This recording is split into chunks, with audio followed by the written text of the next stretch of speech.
The bullets streaked past his cockpit like angry hornets, their searing heat almost tangible as they missed him by inches. April 17th, 1943. Over the sprawling farmlands of Ukraine, 20 miles west of Kremenchuk. Lieutenant Magnus Hayward gripped the control stick of his P-40 Warhawk, his knuckles white beneath his flight gloves. 3 Messerschmitt 109s were on his tail, their cannons blazing in the crisp morning air. The American pilot was outnumbered, outmaneuvered, and rapidly running out of options. "Come on, baby," he whispered to his aircraft, patting the instrument panel as more tracer rounds flashed past. Most pilots in his situation would have attempted a standard evasive maneuver, perhaps a tight turn, say a split S, or a desperate dive toward the ground. But Hayward wasn't most pilots. With a deep breath, he did something that contradicted everything he'd been taught at flight school. Instead of diving straight down or turning to engage, he rolled his aircraft 90 degrees to the side and pulled the stick diagonally, sending his fighter into a sideways dive that combined elements of both a roll and a downward plunge. The unexpected movement confused the German pilots, who had anticipated a textbook response.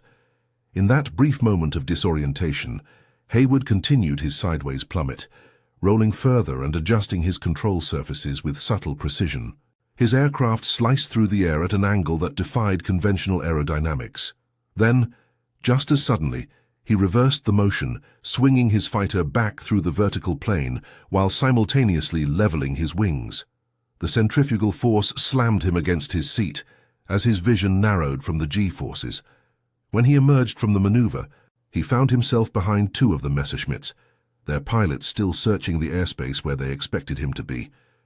With a calm precision that belied the chaos of the moment, Hayward lined up his sights and squeezed the trigger. His 6.50 caliber machine guns roared to life, sending streams of bullets into the first German fighter, then the second. Both aircraft erupted in flames and spiraled toward the earth below. The third Messerschmitt, witnessing the fate of its companions, banked hard and fled eastward. No one in the 27th Fighter Squadron knew that one man's unconventional maneuver that morning would rewrite the tactical playbook for American fighter pilots over Europe. Magnus Hayward was born on June 12, 1918, in the small farming community of Cedar Rapids, Iowa. The son of a wheat farmer and a schoolteacher, his early life was defined by the vast open skies of America's heartland and the steady, methodical work of tending the land. His father, Elias Hayward, had served briefly as an infantryman during the final months of the First World War, returning home with stories of European battlefields, but little desire to see his son follow in his military footsteps.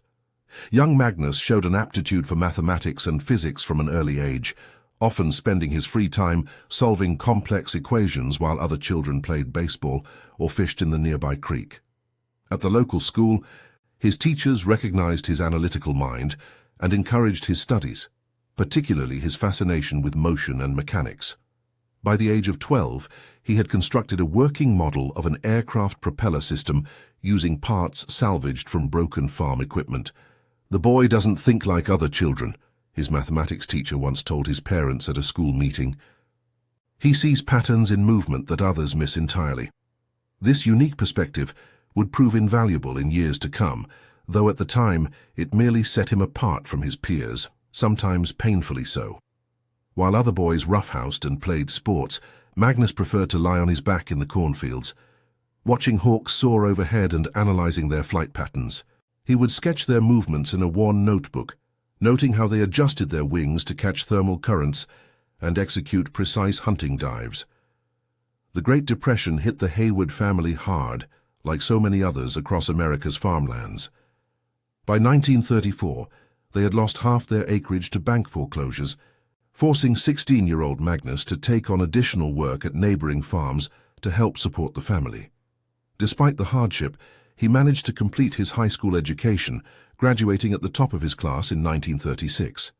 College seemed an impossible dream given the family's financial circumstances, but Magnus's academic excellence earned him a partial scholarship to Iowa State University to study engineering. He worked nights and weekends as a mechanic at a local garage to make up the difference, his hands becoming as skilled with tools as his mind was with equations. It was at university that Magnus first encountered actual aircraft up close. A barnstorming air show came through Des Moines during his sophomore year, and he spent every penny of his savings to attend all 3 days of the event. Watching the pilots perform loops, rolls, and dives, something clicked in his mind. These were the same principles of motion he had been studying all his life, but applied in 3 dimensions with a human being at the controls. The way they moved through the air, he would later write in his journal, it wasn't just flying, it was a conversation with physics itself. When the United States entered World War II, following the attack on Pearl Harbor, Magnus was 23 years old and in his final semester of engineering studies. He enlisted in the Army Air Corps the very next day, December 8th, 1941, leaving behind his degree just months from completion. His aptitude tests placed him in the pilot training program, where his unconventional thinking immediately set him apart from his fellow cadets. While others struggled to memorize textbook maneuvers, Magnus approached flying as a continuous mathematical problem, constantly calculating angles, speeds, and energy states in his head. This analytical approach initially frustrated his instructors. During one early training flight, he attempted a non-standard recovery from a stall that nearly ended in disaster. His flight instructor, Captain Victor Rawlings, grounded him for 3 days as punishment. "You can't reinvent aviation during wartime, son," Rawlings had scolded. "These procedures exist because they work. Your job is to learn them, not improve them." Magnus took the criticism to heart, at least outwardly. He excelled in his training, mastering the standard combat maneuvers and navigation techniques. But privately, in the evenings, he filled notebook after notebook with calculations and diagrams, developing theories about aircraft movement that extended beyond conventional wisdom. By the time he earned his wings in October 1942, Magnus had become a competent, if somewhat rigid, pilot. His perfectionism and methodical approach earned him high marks in precision flying, though some instructors noted his lack of instinctive feel for the aircraft. "Haywood flies like an engineer," one evaluation read. "Technically perfect but without poetry." Those same evaluations, however, acknowledged his exceptional gunnery skills and situational awareness. When placed under pressure in simulated combat scenarios, Magnus demonstrated an uncanny ability to anticipate his opponent's movements and position himself advantageously, a skill that would soon prove invaluable in actual combat. After completing advanced training on the P-40 Warhawk, he was assigned to the 27th Fighter Squadron of the 1st Air Division and shipped to England in early 1943. There, he joined the growing American Air Presence gathering for the coming push against Nazi Germany's dominance of European skies. He had arrived as a green pilot in a veteran unit, where his theoretical approach to aerial combat initially earned him skepticism from more experienced pilots who had already faced the Luftwaffe in actual battle. He always had his nose in those notebooks, recalled squadron mate Jefferson Davis Turner in a post-war interview. "We figured he'd either wash out in his first engagement or surprise us all." Turned out to be the latter, though none of us could have predicted just how much he'd changed the way we fought. The seeds of what would later be called the Haywood Maneuver were planted during those early days in England, where Magnus spent countless hours in the squadron ready room, studying combat reports and interviewing pilots returning from missions. What he discovered troubled him deeply. American fighters were struggling against the more nimble German Messerschmitts, particularly in one-on-one engagements where the enemy could exploit their superior turning capabilities. It wasn't just a matter of aircraft performance, Magnus realized. It was also a question of tactical doctrine. The Americans were fighting according to patterns that the Germans had learned to anticipate. They needed something unexpected, something that would momentarily disorient Luftwaffe pilots trained to respond to standard maneuvers. The answer came to him not in the air, but on the ground, during a squadron baseball game of all places. Watching the pitcher throw a curveball that seemed to defy the batter's expectations, Magnus had a revelation.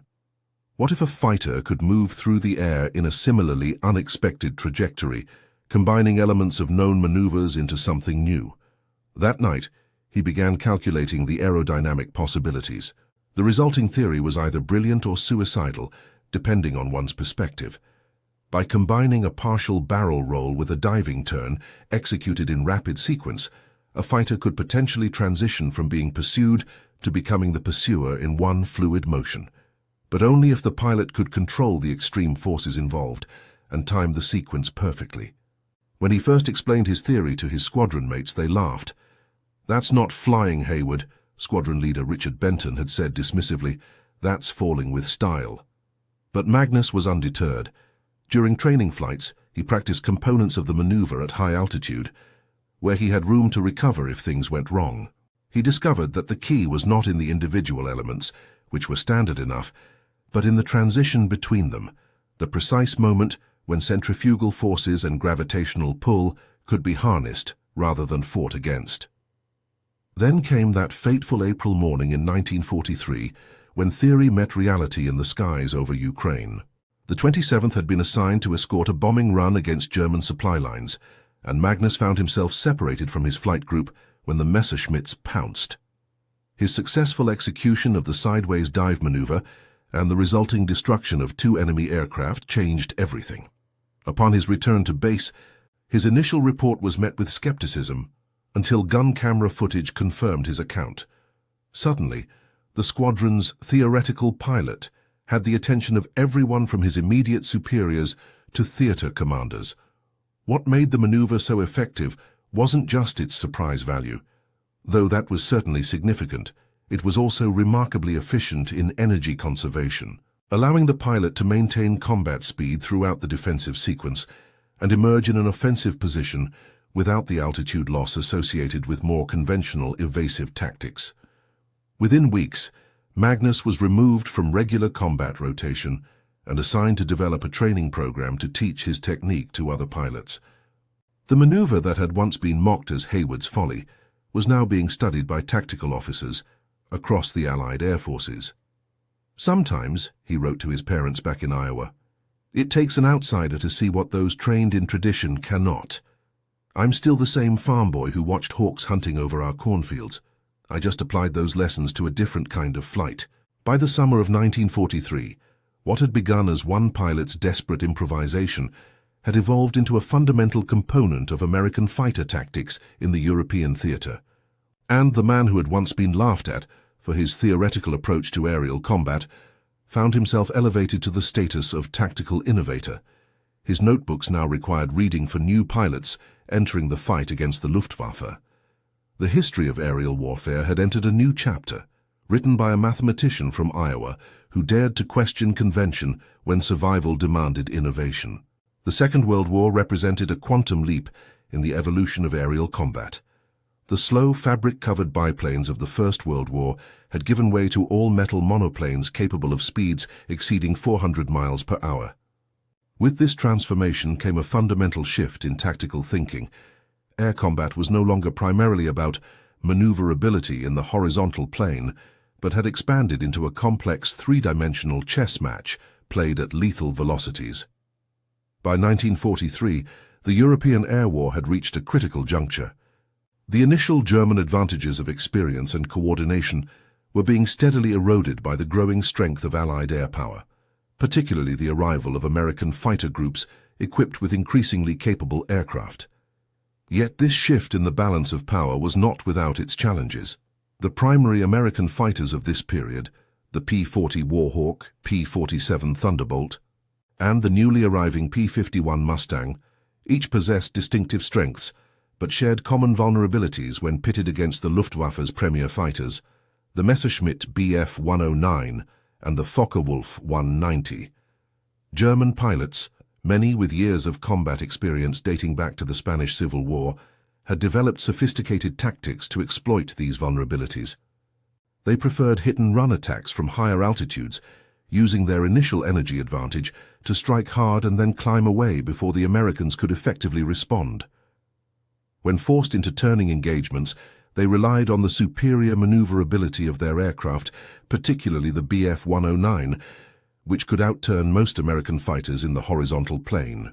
The 27th Fighter Squadron, to which Lieutenant Magnus Hayward belonged, was part of the 1st Air Division operating primarily from bases in southeastern England. Their mission was twofold: to escort bomber formations targeting German industrial and military infrastructure, and to engage in fighter sweeps designed to draw out and destroy Luftwaffe aircraft, thereby establishing the air superiority necessary for the planned Allied invasion of continental Europe. By April 1943, the squadron had been operational for 4 months, accumulating a respectable but not exceptional combat record. They had lost 7 pilots, while claiming 23 confirmed enemy aircraft destroyed, a ratio that, while favorable, fell short of what would be needed to decisively wrest control of the skies from the Germans.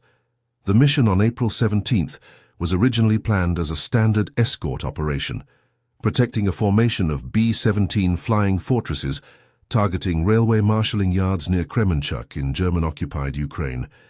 Intelligence had indicated moderate Luftwaffe presence in the area, primarily consisting of Bf-109 squadrons based at airfields east of Kiev. The weather that morning was ideal for air operations, clear skies with minimal cloud cover and excellent visibility. The bomber formation, comprising 36 B-17s from the 303rd Bombardment Group, departed their base at 0530 hours, with the 27th Fighter Squadron taking off 30 minutes later to rendezvous with them over the English Channel. Lieutenant Hayward was flying as element leader in Blue Flight, positioned on the left flank of the bomber formation as they crossed into enemy airspace. The first indication of German opposition came at 0823 hours, when radar controllers warned of approximately 20 unidentified aircraft approaching from the northeast at 22,000 feet, slightly higher than the bomber formation's cruising altitude of 20,000. Squadron leader Benton ordered the fighters to climb to intercept, but the German formation split before contact, with one group continuing toward the bombers, while a second group maneuvered to engage the American fighters. In the ensuing melee, the disciplined formation of the 27th rapidly disintegrated into a series of individual dogfights, precisely the scenario that Luftwaffe tactics sought to create. Lieutenant Hayward and his wingman, Second Lieutenant Daniel Kreider, found themselves isolated from the main group when 3 Bf-109s executed a diving attack from above. Kreider's aircraft was hit in the initial pass, forcing him to break away and head for friendly territory with a damaged engine. This left Hayward alone, facing 3 experienced German pilots who clearly recognized the vulnerability of his position. What followed would later be documented in both American and captured German after-action reports, providing a comprehensive picture of the engagement that changed fighter tactics across the theater. The German pilots, identified later as belonging to Jagdgeschwader 53, employed the classic Luftwaffe tactic of the time, a staggered approach that limited Hayward's escape options. The lead aircraft engaged frontally, while the other 2 positioned themselves to attack from the flanks, once Hayward committed to an evasive maneuver. It was a well-practiced strategy that had claimed many Allied aircraft. Under standard doctrine, Hayward had 2 viable options: attempt to outdive the Germans using the P-40's good high-speed characteristics, or engage in a turning fight and hope for intervention from other American fighters. Instead, he chose a third path that existed only in his theoretical calculations. As the lead Messerschmitt opened fire from head-on, Hayward executed a half-roll to inverted flight, then pulled his control stick diagonally rather than directly back, inducing a side slip simultaneously with his dive. This created a corkscrew motion that caused his aircraft to slice through the air at an angle neither horizontal nor vertical, but somewhere in between. The German pilots, anticipating a standard split-S maneuver, adjusted their flight paths accordingly, only to find themselves firing at empty air as Hayward's aircraft moved through a trajectory their experience had not prepared them to predict. The physics of the maneuver were complex, but followed principles Hayward had studied extensively. By combining roll and yaw control inputs during the initial phase of a diving turn, he created asymmetric loading on the aircraft's wings. This induced a controlled slide that altered his flight path without the airspeed loss associated with a pure turning defense. As he completed the first phase of the maneuver, Hayward used the energy gained in the dive to execute a climbing turn that positioned him behind and slightly below 2 of the German aircraft, which were still adjusting to his unexpected movement. From this position, he was able to fire a decisive burst at close range, damaging one Messerschmitt critically and forcing the pilot to bail out. then shifting his aim to the second aircraft and igniting its fuel tank with a concentrated burst of incendiary rounds. The third German pilot, witnessing the sudden reversal of fortune, disengaged and retreated eastward. The entire sequence, from initial contact to Hayward's successful counterattack, lasted less than 40 seconds, but its implications would resonate for the remainder of the air war in Europe. Upon returning to base, Hayward's claim of 2 victories using his unorthodox maneuver was initially met with skepticism. It wasn't until the gun camera footage was reviewed, clearly showing the unusual flight path of his P-40 and the subsequent destruction of the German aircraft, that the potential significance of his technique became apparent. Squadron leader Benton, who had been among the most vocal critics of Hayward's theoretical approach to air combat, now found himself faced with compelling evidence that conventional wisdom might benefit from reconsideration. "I don't know whether it was skill or luck," he reportedly told the squadron intelligence officer, "but whatever Hayward did up there today, we need to understand it better." Within 72 hours of the engagement, Hayward was ordered to prepare a detailed report on the maneuver, including the theoretical principles behind it and the specific control inputs required for its execution. This report, initially classified as restricted, would eventually be distributed throughout the Army Air Forces under the technical designation Tactical Procedure TP-4397, though pilots quickly took to calling it simply the Hayward or the Sideways Dive. The broader strategic context of this development cannot be overstated. By mid-1943, the air war over Europe had reached a crucial phase. Allied bombing campaigns were growing in intensity, targeting German industrial capacity with the aim of degrading the Nazi war machine. The effectiveness of these campaigns depended directly on the ability of escort fighters to protect the bomber formations from Luftwaffe interceptors.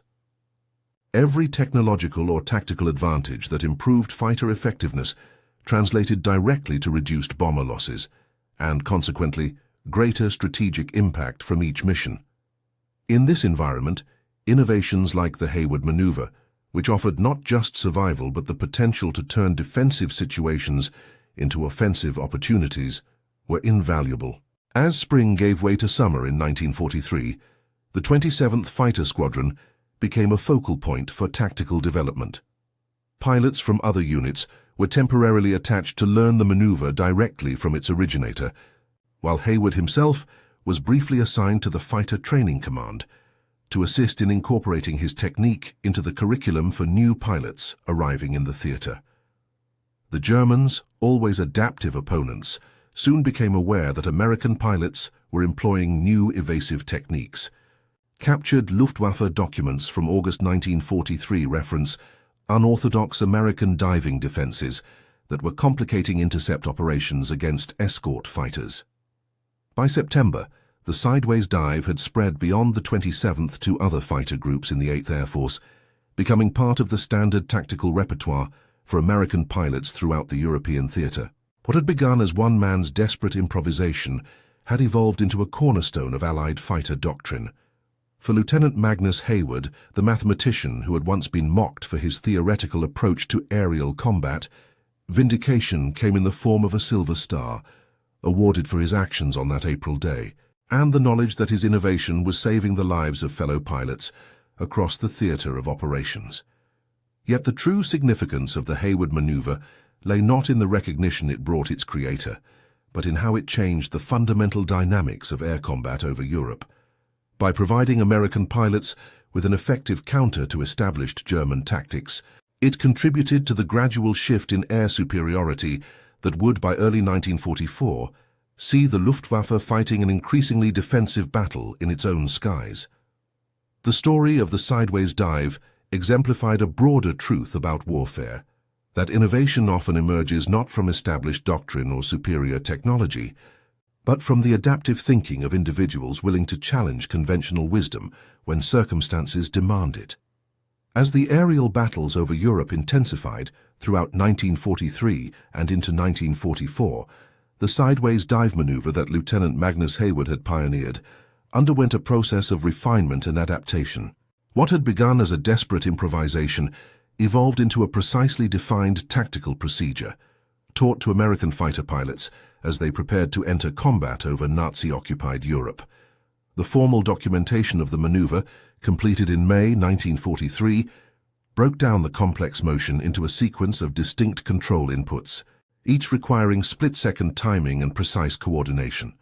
First, an initial roll to approximately 60 to 90 degrees of bank, executed at the moment an enemy aircraft committed to an attack run. Second, application of rudder in the direction opposite to the roll, creating a side slip that dramatically altered the aircraft's flight path without changing its heading. Third, a simultaneous pull on the control stick, not directly back, which would result in a standard turning dive, but diagonally, inducing a spiraling descent that combined elements of both roll and pitch changes. Fourth, at the nadir of the dive, a rapid reversal of control inputs to arrest the descent and convert downward momentum into a climbing turn that ideally positioned the pilot for a counterattack. When executed correctly, this sequence allowed a pilot to evade an attacking enemy while simultaneously maneuvering to gain an advantageous firing position, all within a few seconds and without the extensive altitude loss associated with more conventional defensive maneuvers. The physical demands on pilots performing the Hayward maneuver were substantial. The rapid transitions between positive and negative G-forces could induce momentary grey-out or even unconsciousness in pilots not properly tensing their abdominal muscles and employing proper breathing techniques. Consequently, the training program developed to teach the maneuver included physical conditioning specifically designed to improve G-tolerance. By June 1943, the 27th Fighter Squadron had transformed from a standard fighter unit into an informal tactical development center.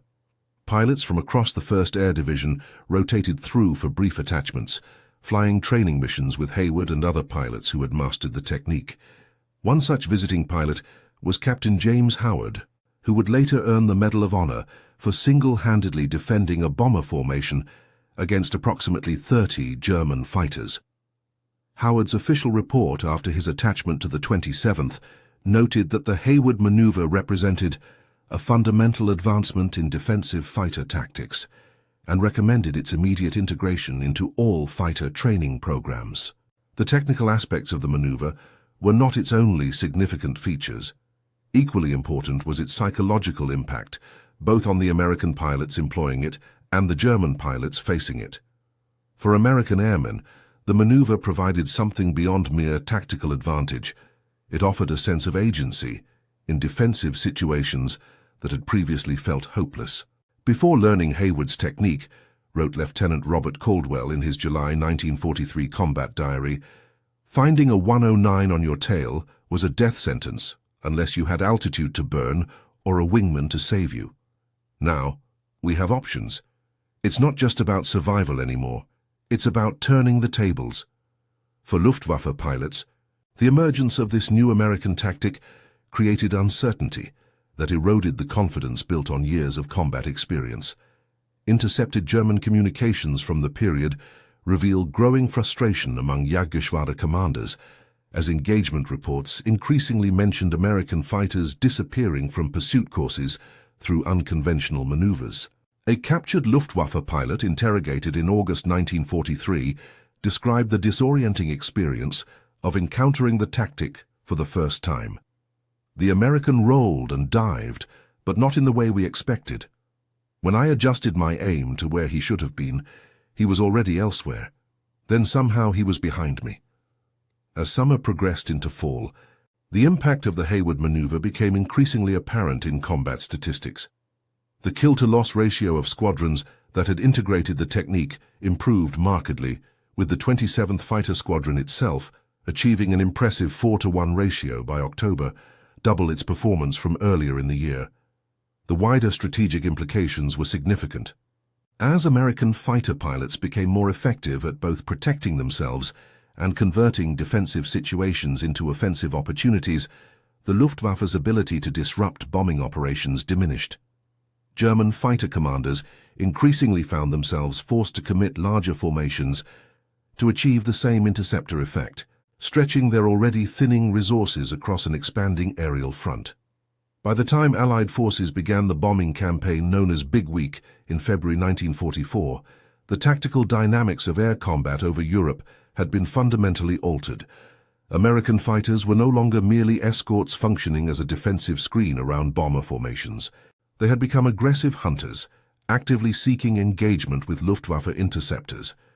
The story of the Hayward maneuver's development and adoption illustrated a key aspect of the Allied air campaign: the capacity for institutional learning and adaptation. Unlike the increasingly rigid German command structure, which struggled to disseminate tactical innovations across its fighter force, the American Air Forces had developed systems for identifying, validating, and rapidly distributing effective new techniques. When Major General William Kepner, commanding the 8th Fighter Command, first witnessed a demonstration of the sideways dive during a visit to the 27th Base in July 1943, he immediately grasped its significance. Within 10 days, he had authorized the production of a training film demonstrating the maneuver, with Lieutenant Hayward himself performing the aerial sequences and providing technical narration. By August, this film was being shown to every fighter squadron in the 8th Air Force, accompanied by detailed technical manuals and training directives. In contrast, captured German documents revealed that Luftwaffe units were still struggling to develop standardized counters to the technique as late as December 1943, with individual Jagdgeschwader commanders often developing contradictory tactical responses. This disparity in institutional agility, the ability to identify, refine, and distribute tactical innovations, ultimately proved as important to the Allied victory in the air war as raw production numbers or technological advantages. And at the center of this particular innovation stood Lieutenant Magnus Hayward, the theoretical pilot whose unconventional thinking had transformed from a source of ridicule to a cornerstone of American fighter doctrine. As 1943 drew to a close, Hayward's personal story took an unexpected turn. Having completed his rotation as an instructor and returned to combat operations with the 27th, he found himself increasingly recognized throughout the theater, a minor celebrity whose name had become synonymous with tactical innovation. This recognition brought opportunity in the form of a promotion to captain in November and assignment as operations officer for the squadron, but it also carried the burden of heightened expectations. The man who had changed air combat tactics was now expected to continuously outperform his peers, to embody the effectiveness of his own innovation in every engagement. The pressure might have broken a lesser individual, but Hayward's mathematical mind approached this challenge with the same analytical detachment that had led to his breakthrough. He understood that his value lay not in personal heroics, but in his ability to systematize and communicate effective combat techniques. In a letter to his parents dated December 8, 1943, he wrote, "The strangest part of all this attention is that I didn't set out to invent anything. I was just trying to stay alive using the principles of physics as I understood them. Now they're calling it the Hayward, which feels peculiar, like having a theorem named after you when all you did was solve a problem that needed solving." This modest perspective, couched in the language of practical problem-solving rather than tactical brilliance, characterized Hayward's approach throughout his service. Yet the impact of his innovation continued to grow, extending beyond the immediate tactical level to influence the broader operational approach of American fighter forces in the European theater. By the dawn of 1944, as the Allied air campaign against Germany intensified in preparation for the planned invasion of Western Europe, the sideways dive had become more than just a defensive maneuver. It had evolved into a fundamental component of a more aggressive American fighter doctrine that would ultimately help secure air superiority over the continent. The culmination of this evolution would come during the massive air battles of Big Week in February 1944 and the subsequent campaigns leading up to D-Day, when American fighter pilots, armed with both improved aircraft and advanced tactics like the Hayward maneuver, would decisively wrest control of the skies from the Luftwaffe, paving the way for the liberation of Europe. The sideways dive technique devised by Lieutenant Magnus Hayward represented far more than a mere tactical innovation. As it spread throughout American fighter groups in the summer and fall of 1943, it catalyzed a broader transformation in how pilots approached aerial combat. particularly when facing the experienced and often better maneuvering Luftwaffe fighters. Traditional fighter tactics had emphasized specific maneuvers for specific situations.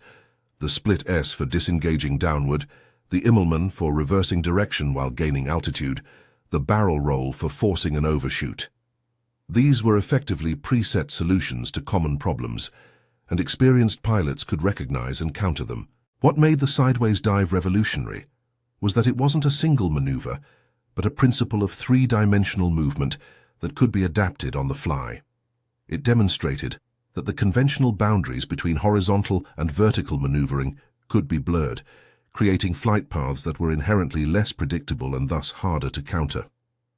This principle of unpredictability soon expanded beyond the specific technique Hayward had developed. Pilots began experimenting with variations that combined elements of standard maneuvers in novel ways, creating what one instructor described as a vocabulary of movement rather than a script. By September 1943, this evolution had been formalized in a classified tactical memorandum titled Adaptive Combat Maneuvering, distributed to all fighter groups in the European Theatre of Operations. The document, which cited Hayward's innovation as its foundational example, encouraged pilots to think beyond the standard maneuver set and create momentary disorientation in enemy pilots through unexpected transitions between vertical and horizontal planes.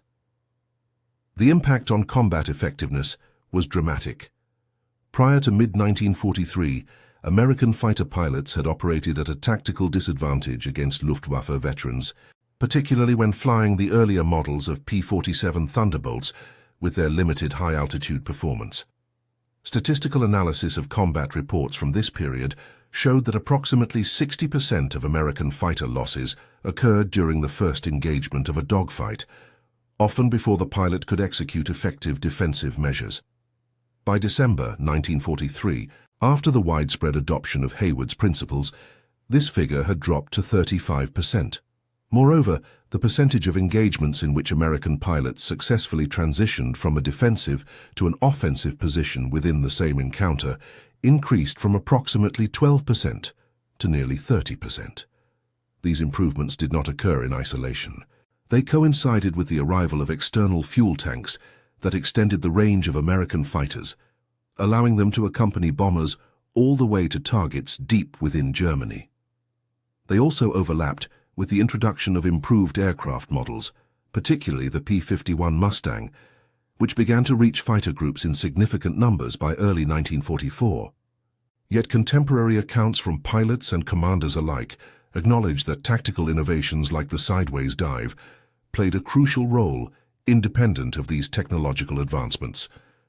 As Colonel Hubert Zemke, the formidable commander of the 56th Fighter Group, noted in his January 1944 report to the 8th Fighter Command, "The improved equipment certainly helps, but the real difference I've observed over the past 6 months is in how our pilots think about engagement. They're no longer fighting by the book because they've realized the book was incomplete." Hayward's contribution wasn't just a new page for that book. It was showing everyone that they could write their own pages. This shift in mindset proved particularly valuable as the air war entered its most intense phase in early 1944. During the concentrated bombing campaign of February 18 through 25, known as Big Week, American fighters found themselves engaged in the largest and most complex aerial battles of the war to date. The 8th Air Force alone flew over 3,000 bomber sorties during this period, escorted by similar numbers of fighters. They encountered determined Luftwaffe resistance, with German controllers committing virtually every available fighter to the defense of the targeted aircraft factories and related industries. In the massive aerial melees that ensued, the adaptive maneuvering principles pioneered by Hayward gave American pilots a decisive edge. German fighter formations, already struggling with fuel limitations and declining pilot quality as their veteran cadre was gradually depleted, found themselves unable to predict or effectively counter the fluid, three-dimensional combat style their opponents had adopted. Captain Hayward himself participated in these operations, leading his flight of 4 P-47s on 6 missions during Big Week. On February 22nd, he demonstrated the continued effectiveness of his technique, when his formation was ambushed by 8 Focke-Wulf 190 fighters while escorting bombers targeting the Messerschmitt factory at Regensburg. The engagement that followed was recorded in detail by his wingman, Lieutenant Wesley Chapman, who described how Hayward used the sideways dive to evade the initial attack, then executed a variation of the same maneuver to position himself for a successful counterattack against the German flight leader. "The Focke-Wulfs came down on us out of the sun, classic ambush," Chapman wrote in his after-action report. "The captain did that sideways thing of his, but this time with a twist. He reversed halfway through and climbed back through their formation from an angle none of them were covering. Got the leader with his first burst right in the cockpit. The whole German formation just fell apart after that." By the conclusion of Big Week, the cumulative effect of these tactical advantages, combined with the sheer numerical superiority the Allies could now bring to bear, had dealt a blow to the Luftwaffe from which it would never fully recover. German fighter production actually increased in the months that followed. But trained pilots to man these aircraft became an increasingly scarce resource. As spring arrived and the Allied air campaign intensified in preparation for the Normandy invasion, the principles of adaptive maneuvering that Hayward had pioneered became standard doctrine throughout American fighter commands. Training programs for replacement pilots arriving in the theater emphasized these concepts, creating a new generation of fighter pilots raised on the idea that unpredictability was a tactical asset equal in importance to speed or firepower.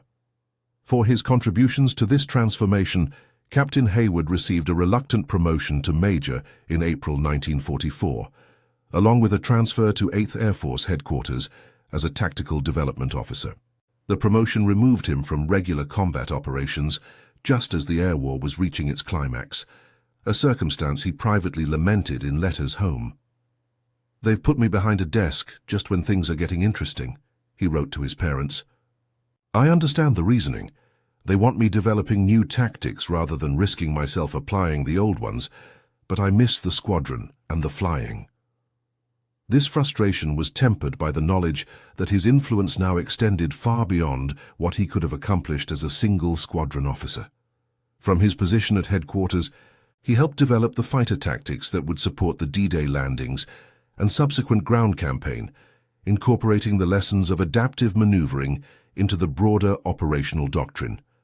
Perhaps most significantly, he established a formalized system for identifying and rapidly disseminating tactical innovations from frontline units, creating an institutional learning mechanism that would outlast his personal involvement and continue to keep American fighter tactics evolving throughout the remainder of the war. By the time Allied forces landed on the beaches of Normandy on June 6, 1944, the air superiority that made the invasion possible was the product of many factors: industrial might, technological advancement, strategic bombing, and the courage of thousands of airmen. Yet among these, the tactical revolution sparked by one pilot's unconventional thinking deserves recognition as a critical component of ultimate victory. The Hayward maneuver, born in a moment of desperate innovation, had grown into something far larger, a philosophy of aerial combat that emphasized adaptability over rigidity, creativity over doctrine, and the individual initiative of American pilots over the increasingly formulaic responses of their German counterparts. In the skies over Europe, this philosophy proved as powerful a weapon as any aircraft or armament, helping transform the air war from a desperate struggle for survival to a decisive campaign for dominance that would help pave the way for the liberation of a continent. As the Allied armies pushed inland from the Normandy beachheads in the summer of 1944, the air war entered a new phase. The strategic bombing campaign against German industry continued, but fighter operations increasingly focused on tactical support for ground forces, strafing enemy positions, attacking transportation networks, and preventing the Luftwaffe from interfering with Allied advance. In this evolving combat environment, the adaptive maneuvering principles pioneered by Major Magnus Hayward continued to prove their worth, though in ways somewhat different from their original application. Fighter pilots now found themselves operating at lower altitudes, often engaging targets on the ground or contending with light flak rather than enemy aircraft. The Luftwaffe, severely depleted by the attrition of Big Week and the D-Day air battles, could no longer contest Allied air superiority on a theater-wide basis. Instead, German fighters operated in smaller formations, appearing suddenly to attack vulnerable targets before retreating to the safety of their increasingly distant airfields. These hit-and-run tactics presented American fighters with a different challenge, not surviving initial engagement, but rather preventing enemy aircraft from escaping once contact was established. Here again, the principles behind the sideways dive proved valuable, as pilots adapted the technique from its defensive origins into an offensive pursuit maneuver. By executing a modified version of the sideways dive when a German aircraft attempted to disengage, American pilots found they could cut inside the enemy's escape trajectory, converting the energy of their dive into a position advantage that often resulted in a successful intercept. This application of Hayward's principles became known informally as the hook among 9th Air Force fighter pilots supporting ground operations. Major Hayward himself observed this evolution with interest from his position at 8th Air Force headquarters. In August 1944, he authored a supplementary tactical memorandum titled Offensive Applications of Cross-Plane Maneuvering, which formally documented these adaptations and provided theoretical analysis of their effectiveness in various pursuit scenarios.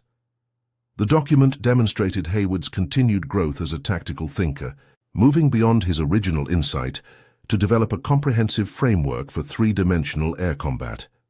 It also reflected his undiminished mathematical approach, including complex calculations of energy states and interceptor geometries that some pilots jokingly referred to as Hayward's homework. Despite the occasionally abstruse nature of his analysis, the practical applications resonated with frontline units. The 9th Air Force's 354th Fighter Group, flying P-47 Thunderbolts in the tactical air support role, reported particular success with these techniques during operations supporting the breakout from the Normandy region in late July. "We're using what we call Hayward's hook to catch 109s trying to slip away after hitting our guys on the ground," wrote Colonel Harvey Clayton, the group commander, in a field report dated August 2nd. "It's working so well that Luftwaffe pilots are becoming hesitant to press attacks, knowing they can't simply dive away as they used to." This operational success brought Hayward increasing recognition within the senior command structure. In September 1944, he was awarded the Legion of Merit for his contributions to fighter tactics, with the citation specifically noting how his innovations had materially contributed to the achievement of air superiority over enemy forces. The recognition was gratifying, but also carried a certain irony that Hayward acknowledged in his personal correspondence. The theoretical approach that had once made him an outsider among his fellow pilots had now become his primary value to the war effort, permanently separating him from the direct combat application of his ideas. "They keep promoting me further from the cockpit," he wrote to a former squadron mate in October. "I'm now officially a tactical analyst rather than a fighter pilot. The mathematics that once made me odd now makes me useful, I suppose." This transition from practitioner to theorist accelerated in the final months of 1944. As the Allied armies pushed toward Germany's borders, Hayward was assigned to lead a special tactical assessment team tasked with preparing fighter groups for the challenges they would face in the final phase of the air war. The most significant of these challenges emerged in the form of the Messerschmitt Me 262, the world's first operational jet fighter, which began appearing in small numbers over Germany in the autumn of 1944. With its top speed approaching 550 miles per hour, nearly 200 miles per hour faster than the best Allied piston engine fighters, the Me 262 represented a potential threat to hard-won Allied air superiority. Conventional pursuit tactics were largely ineffective against these new jet fighters, which could simply accelerate away from danger when threatened. Recognizing the seriousness of this development, 8th Air Force Commander Lieutenant General Jimmy Doolittle personally tasked Hayward with developing countermeasures. Drawing on his understanding of energy management principles and predictive intercept geometry, Hayward coordinated with intelligence officers to analyze the performance characteristics and operational patterns of the German jets. By November, he had developed a set of recommended tactics that emphasized positioning and ambush rather than direct pursuit, The resulting directive, distributed to all fighter groups in December 1944, advised pilots to focus on likely exit routes from target areas rather than attempting to chase the jets once they had accelerated to top speed. It also included a modified version of the sideways dive, adapted to high-speed intercept scenarios that allowed pilots to rapidly change their angle of attack when an Me-262 appeared within engagement range. These countermeasures helped limit the effectiveness of Germany's jet fighters during the final months of the war, though the primary factor in negating their potential impact remained the Allies' overwhelming numerical superiority and the systematic destruction of German airfields and fuel supplies. As 1944 gave way to 1945, with Allied armies pushing into Germany from both east and west, the air war entered its final phase. The Luftwaffe, critically short of fuel and experienced pilots, could mount only sporadic resistance to Allied air operations. The massive bomber formations that had once required extensive fighter protection now often flew unescorted, with enemy interception becoming increasingly rare. For Major Hayward, this period brought a bittersweet recognition of how far the air war had progressed since his desperate improvisation over Ukraine less than 2 years earlier. The tactical problems he had helped solve were giving way to new challenges associated with the transition to a peacetime air force and the implications of emerging technologies like jet propulsion. In February 1945, he received orders transferring him to Wright Field in Ohio, where he would join a team evaluating captured German aircraft technology and developing tactical doctrine for the post-war era. Before departing the European theater, he made a final visit to the 27th Fighter Squadron, now equipped with P-51 Mustangs and operating from an advanced airfield in recently liberated France. Few of the pilots remained from his time with the unit, but his reception reflected the enduring impact of his contribution. The squadron had adopted a sideways diving eagle as their unofficial emblem, painted on the nose of their aircraft alongside their victory tallies, many of which had been achieved using the very technique Hayward had pioneered. "They treated me like some kind of returning hero," he wrote to his parents after the visit. "It was uncomfortable but touching. The youngest replacement pilots asked for my autograph, which felt absurd. They're the ones out there fighting every day while I've become some kind of tactical theoretician." This modest self-assessment belied the significance of Hayward's contributions. By the time he departed the European theater in March 1945, the sideways dive and its derivatives had been credited with saving countless American pilots and contributing to the destruction of well over 500 enemy aircraft. More importantly, the principles behind the maneuver, the emphasis on unpredictability, energy management, and three-dimensional thinking, had become foundational elements of American fighter tactics, influencing everything from training programs to aircraft design requirements for the next generation of jet fighters already being planned. When Germany finally surrendered on May 8, 1945, the Allied victory in the air war that had helped make that surrender inevitable owed much to the innovative thinking of men like Magnus Hayward, individuals who had approached combat not as a test of courage alone, but as a complex problem demanding creative solutions. In the years following World War II, the sideways dive maneuver pioneered by Magnus Hayward continued to influence fighter tactics as air forces worldwide transitioned to the jet age. The principles of energy management and three-dimensional maneuvering that Hayward had articulated became even more relevant as aircraft speeds increased and combat moved increasingly into the vertical plane. Hayward himself remained with the newly formed United States Air Force after the war, promoted to lieutenant colonel and assigned to the Air Tactical School at Tyndall Air Force Base in Florida. There, he helped develop the first comprehensive tactical doctrine for jet fighters, incorporating the lessons learned over Europe into training for a new generation of pilots. The Korean War, beginning in 1950, provided the first opportunity to apply these evolved tactics in jet versus jet combat.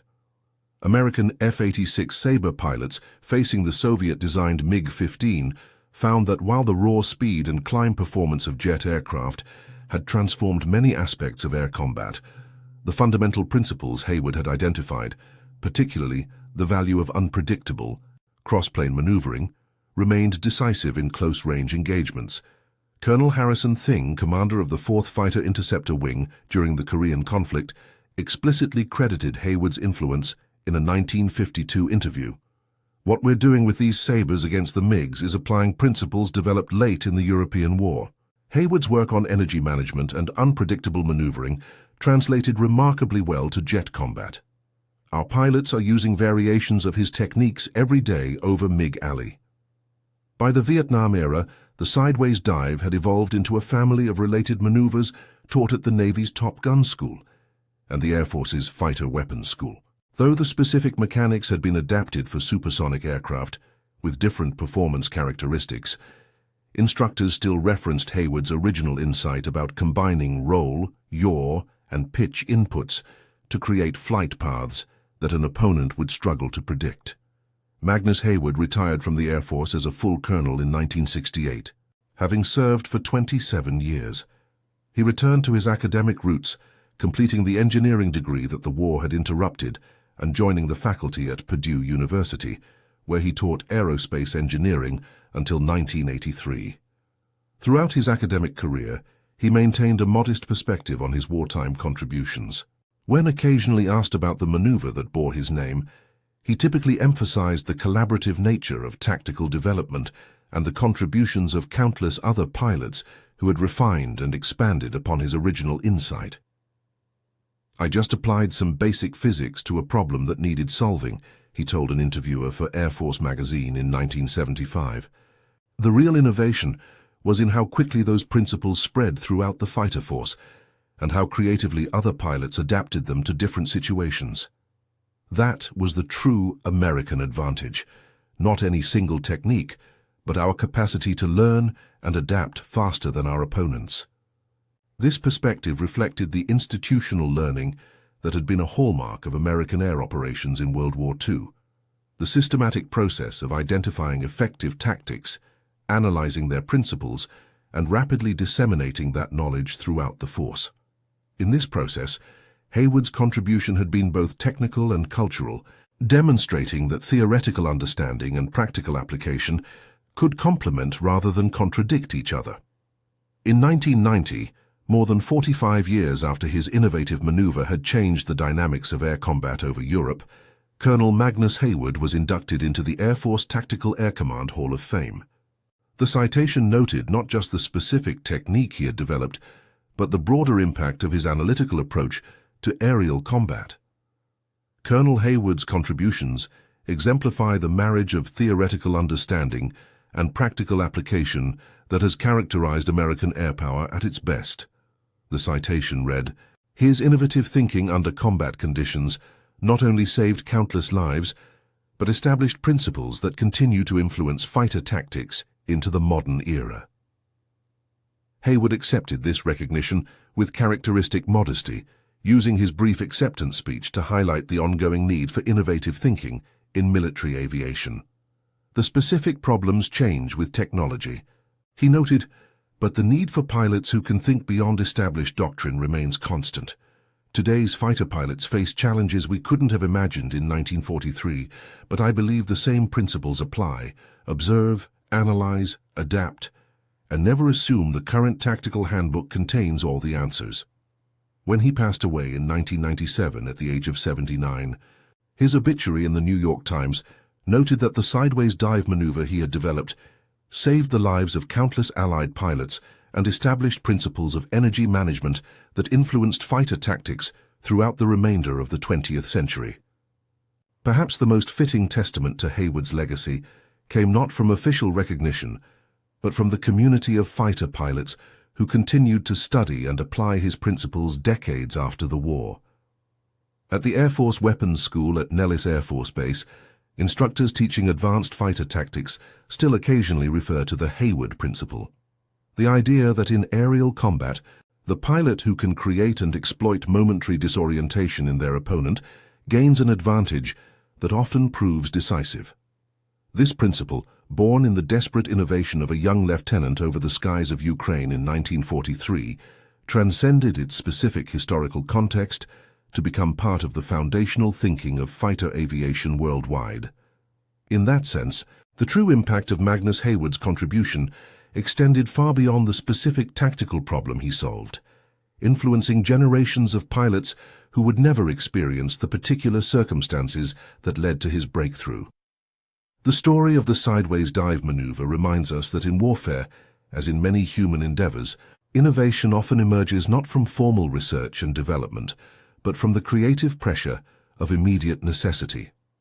It also demonstrates how a single insight, properly developed and systematically shared, can cascade through an organization to create advantages far beyond what its originator might have envisioned. In the skies over Europe, where American airmen fought for survival and victory against a skilled and determined enemy, Magnus Hayward's mathematical mind found practical expression in a technique that helped turn the tide of the air war. His legacy lives on not just in the tactical manuals of the world's air forces, but in the broader principle he exemplified, that even in the chaos of combat, thoughtful innovation can make the difference between defeat and victory. When facing an enemy with superior maneuverability or position, would you stick to the textbook response? Or would you have the courage and insight to try something new, to venture beyond established doctrine when survival demands innovation? The story of Magnus Hayward and his sideways dive reminds us that sometimes the most powerful weapon in warfare is not technology or numerical superiority, but the human capacity for creative thinking under pressure. In that moment when conventional wisdom falls short, breakthrough innovation becomes not just valuable, but essential, a lesson as relevant to modern conflicts as it was in the skies over Europe more than 75 years ago. Share this remarkable story of tactical innovation to ensure that the contributions of those who fought, not just with courage, but with intelligence, are remembered for generations to come.